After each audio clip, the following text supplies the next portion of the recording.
اور جس کو چیلنج کیا گیا میاں علی اشفاق قدیر جنجوعہ کی جانب سے، جو وکیل ہیں وزیر اعلیٰ جی بی کے، ان کی جانب سے اسلام آباد ہائی کورٹ میں اس پر سماعت ہوئی۔ جسٹس محسن اختر کیانی صاحب نے سماعت کی۔ اسلام آباد ہائی کورٹ نے ایڈیشنل سیکرٹری داخلہ سطح کے افسر کو آج کے لیے طلب کیا ہوا۔ عدالت نے حکم دیا کہ وفاقی حکومت جواب دے کہ کس قانون کے تحت پابندی لگائی ہے۔ جسٹس محسن اختر کیانی صاحب نے کل سماعت کی تھی اور آج کے لیے ذاتی حیثیت میں سینئر افسر کو طلب کیا ہوا ہے۔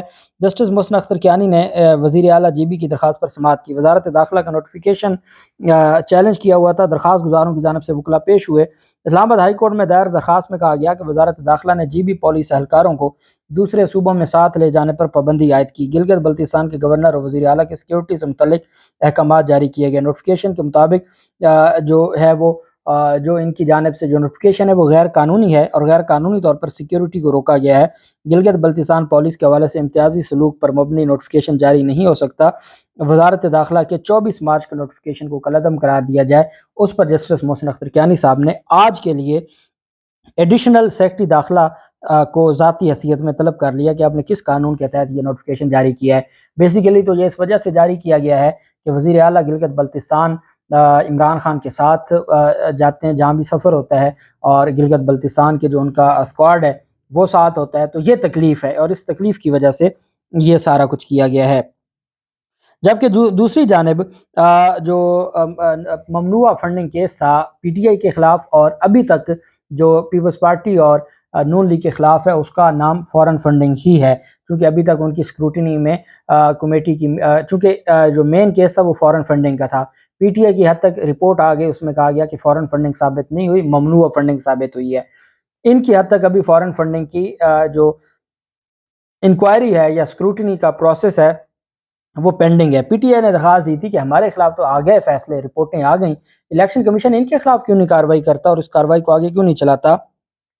اس پر پی ٹی آئی کی درخواست پر پیپلز پارٹی اور نون لیگ کی پارٹی فنڈنگ کیسز سے متعلق جو درخواستیں تھیں ان پر فیصلہ محفوظ کیا۔ چیف جسٹس عامر فاروق صاحب نے استفسار کیا کہ یہ کورٹ الیکشن کمیشن کو ہدایات جاری کر سکتی ہے؟ یہ ایک سادہ سا سوال ہے۔ الیکشن کمیشن ایک آئینی ادارہ ہے، الیکشن کمیشن کو ہدایات جاری کرنے پر کوئی ججمنٹ یا قانون ہے تو پیش کریں۔ الیکشن کمیشن کا طریقہ کار تھوڑا خراب ہو گیا ورنہ یہ مسائل نہ ہوتے۔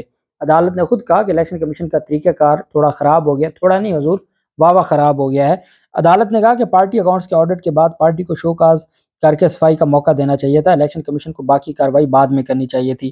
معاون وکیل کا کہنا تھا کہ آرٹیکل 199C نے اسلام آباد ہائی کورٹ کو وسیع اختیارات دیے ہیں، ہمارا کیس یہ ہے کہ ہمارے ساتھ امتیازی سلوک کیا گیا، پی ٹی آئی کے ساتھ ان کے خلاف کارروائی نہیں کی جاتی۔ چیف جسٹس نے کہا کتنا وقت لگے گا باقی پارٹیز کی اسکروٹنی پر؟ الیکشن کمیشن کے وکیل کا کہنا تھا کہ ہم اس حوالے سے فکس ٹائم نہیں دے سکتے، ابھی معاملہ اسکروٹنی میں ہے۔ چیف جسٹس نے کہا کہ اسکروٹنی میں ایک اکاؤنٹنٹ کو بھی شامل کرنا چاہیے تھا۔ وکیل الیکشن کمیشن نے کہا کہ اسکروٹنی میں اے جی پی آر اے سے اکاؤنٹنٹ شامل ہے۔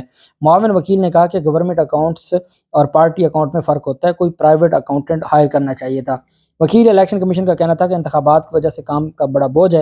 عدالت نے کہا کہ الیکشن تو آپ کروا نہیں رہے، بوجھ آپ کے اوپر کس چیز کا ہے؟ بہرحال عدالت نے کہا بھی وہ تو آپ اکتوبر تک لے گئے ہیں الیکشن، تو یہ کام تو کر لیں۔ بہرحال عدالت نے اس کے اوپر فیصلہ محفوظ کیا ہے پی ٹی آئی کی درخواست پر۔ عمران خان کی جو درخواست تھی، عمران خان کے خلاف درخواست تھی، جو مبینہ بیٹی کا کیس تھا، اس میں عدالت میں سماعت ہوئی۔ چیف جسٹس عامر فاروق کی سربراہی میں لارجر بینچ نے سماعت کی۔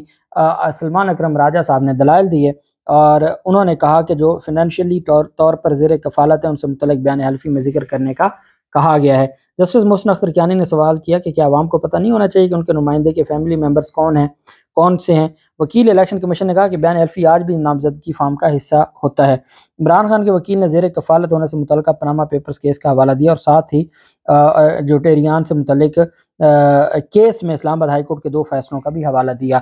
وکیل عمران خان کا کہنا تھا کہ کیلیفورنیا عدالت کا فیصلہ یک طرفہ تھا، درخواست گزار شہری کون ہے میں نے کبھی نہیں دیکھا جو یہاں درخواست گزار ہیں۔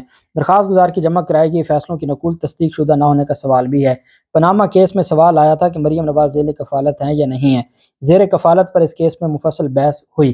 کم عمر بچوں کو زیر کفالت کی کیٹیگری میں ظاہر کرنا لازم تھا۔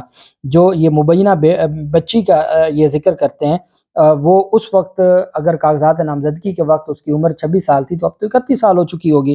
عمران خان کے وکیل نے ڈی این اے سے متعلق سپریم کورٹ کے فیصلوں کا بھی حوالہ دیا۔ انہوں نے کہا کہ ریاست کسی سے زبردستی ڈی این اے نہیں لے سکتی، ڈی این اے دینے کے حوالے سے متاثرہ فریق کی مرضی ضروری ہوتی ہے۔ اس کیس میں بھی ڈی این اے اسی وقت ہو سکتا ہے جب وہ خود چاہے۔ پاکستان میں ایسا کوئی قانون نہیں کہ آپ کسی کا زبردستی ڈی این اے لینے کا کہیں۔ عمران خان اس وقت پبلک آفس ہولڈر نہیں ہے، اس لیے یہ پٹیشن قابل سماعت نہیں ہے۔ سلمان اکرم راجہ صاحب کا کہنا تھا کہ پاکستانی قانون کسی کو باہر سے بلا کر نہیں کہہ سکتا کہ ڈی این اے سیمپل دو، اس ایک نقطے پر کیس ڈیڈ اینڈ پر پہنچ جاتا ہے۔ D N A sample rape کے کیس کے متاثرہ سے بھی زبردستی نہیں لیا جا سکتا۔ ڈی این اے سیمپل دینا ایک رضاکارانہ کام ہوتا ہے۔ ڈی این اے کو شواہد کا ایسا بنانے کا فیصلہ سپریم کورٹ نے میری استدعا پر دیا تھا۔ اس قانون کے مطابق بھی کسی سے جبراً سیمپل لینے پر پابندی ہے، اس وجہ سے یہ جو درخواست ہے یہ ناقابل سماعت ہے۔ بہرحال عدالت میں اب یہ معاملہ چونکہ ابھی قابل سماعت ہونے پر اس کے دلائل جاری ہیں اور اب دیکھتے ہیں کہ یہ فائنلی کس طرف جاتا ہے۔ دوسری جانب کل سپریم کورٹ آف پاکستان میں جو انہونا کام ہوا تھا، عرفان قادر صاحب خود پیش ہو گئے، ابھی وہ معاون خصوصی تھے، وہ خود پیش ہو گئے بطور وکیل الیکشن کمیشن اور کہا جی کہ مجھے الیکشن کمیشن کا وکیل مقرر کیا گیا ہے۔ تو اس پر انہوں نے کہا، جو وکیل چیف جسٹس عمر عطا بندیال صاحب نے کہا کہ کل تو حامد علی شاہ اور جو سواتی صاحب ہیں، سجیل سواتی صاحب ہیں، وہ آئے تھے، انہوں نے وکالت نامہ دیا ہے، تو آپ کیسے آ سکتے ہیں؟ وہ آئے بیٹھے ہیں، ان کو سننے دیں۔ اب حامد علی شاہ وہ وکیل ہے جو اس نامعلوم شہری کا وکیل ہے، ساجد کا، جو مبینہ بیٹی کیس میں۔ اب آپ دیکھیں الیکشن کمیشن کا اور ان کا گٹھ جو، اور پھر جو پی ڈی ایم کا وکیل ہے یا معاون خصوصی ہے شہباز شریف کا، وہ الیکشن کمیشن کا وکیل بن کے، تو انہوں نے یہ ایسے ایکسپوز ہو گئے ہیں کہ یہ تمام ہی ایک چیز ہیں۔ خیر عدالت نے، سپریم کورٹ نے ان کو کہا کہ آپ جائیں، ان کو روسٹرم پر نہیں کھڑا ہونے دیا اور وہ کمرہ عدالت چھوڑ کے چلے گئے۔ اس کے بعد انہوں نے ریزائن کر دیا، معاون خصوصی کے عہدے سے ریزائن کر دیا، استعفیٰ دے دیا۔ اب ان کے استعفے کے پیچھے، کیونکہ ان کا استعفیٰ منظور بھی کر لیا گیا ہے، اب کیا ان کو بطور پرائیویٹ وکیل نون لیگ کی جانب سے سپریم کورٹ میں پیش کرنا ہے، حکومت کی جانب سے ان کو پیش کرنا ہے، یا الیکشن کمیشن کی جانب سے ان کو بطور وکیل پھر سپریم کورٹ میں پیش کرنا ہے؟ اس معاملے کو لٹکانے کے لیے ججز کے ساتھ ایک خاص طرز میں بات کرنے کے حوالے سے، یا یہ بیسیکلی چیزوں کو خراب کرنے کی طرف ایک اشارہ ہے کہ جی عرفان قادر صاحب کو اب اس کام پر تعینات کیا جائے اس کیس میں، اور اس میں ان کا جو استعفیٰ ہے اس کی ریزن یہی نظر آ رہی ہے کہ کسی فریق کی جانب سے ان کو وکیل سپریم کورٹ میں دوبارہ کھڑا کرنے کی کوشش کی جائے گی۔ اکتوبر 2022 میں ان کو معاون خصوصی بنایا گیا تھا، اب انہوں نے استعفیٰ دے دیا ہے، اور یہ ایک معاون خصوصی نے استعفیٰ دیا۔ چلیں ایک معاون خصوصی تو کم ہوا اس لمبی چوڑی کیبنٹ میں سے۔ اللہ پاک پاکستان کا حامی و ناصر ہو۔ بہت شکریہ، اللہ حافظ، پاکستان زندہ باد۔